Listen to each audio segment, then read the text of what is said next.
நண்பர்கள் அனைவருக்கும் வணக்கம். என்னுள் ஜோதிட கலையை விதைத்த குருமார்கள் அனைவருக்கும் எனது நெஞ்சார்ந்த நன்றியை தெரிவித்துக் கொள்கிறேன். இன்றைக்கி நம்ம பார்க்க போகிறது ஒரு பெண்ணுடைய ஜாதகம். இவங்களுக்கு வயசு 49 வயசு 5 மாதம் 11 நாள் இன்னையோட ஆகுது. ரோகிணி 2ஆம் பாகத்தில் பிறந்திருக்காங்க. ரிஷப ராசியில், லக்னம் சிம்ம லக்னம். இவங்க என்கிட்ட ஜாதகம் பார்க்க வந்தப்போ சொன்னது, எனக்கு 2 வருடமாக கடுமையான வயிற்று வலியாக இருக்குது. எல்லா மருத்துவத்தையும் நான் காமிச்சிட்டேன், எனக்கு இன்னும் குணமாகலை. இதுக்கு ஏதாவது தீர்வு இருந்தால் சொல்லுங்கள், இந்த வயிற்று வலியில் நான் குணமடைகிறதுக்கு தீர்வு இருந்தால் சொல்லுங்கள் அப்படின்னு சொல்லி ஜாதகம் பார்க்க வந்தாங்க. அந்த ஜாதகத்தை நம்ம இப்போ பார்க்கலாம். நோய் என்றாலே நம்ம பார்க்க வேண்டியது 6ஆம் பாவம். அது குரு சப்ளடாக இருக்கிறாரு. 6க்கும் 12க்கும் உபநட்சத்திரமாக இருக்கிறாரு. அவர் நின்ற நட்சத்திரம் சனி 2, 4, 8, 10.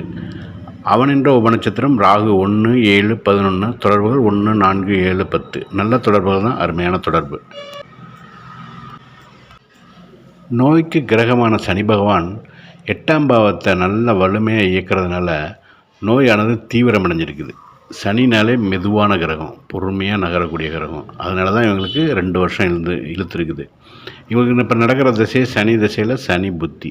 சனிவே 8ஆம் பாவத்தை இயக்கிறதுனால தான் இவங்களுக்கு இந்த கடுமையான வயிற்று வலி.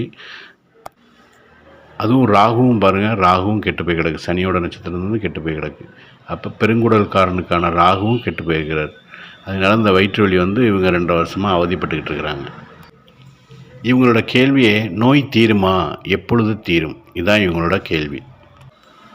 இப்போ நடக்கிறது சனி திசையில் சனி புத்தி.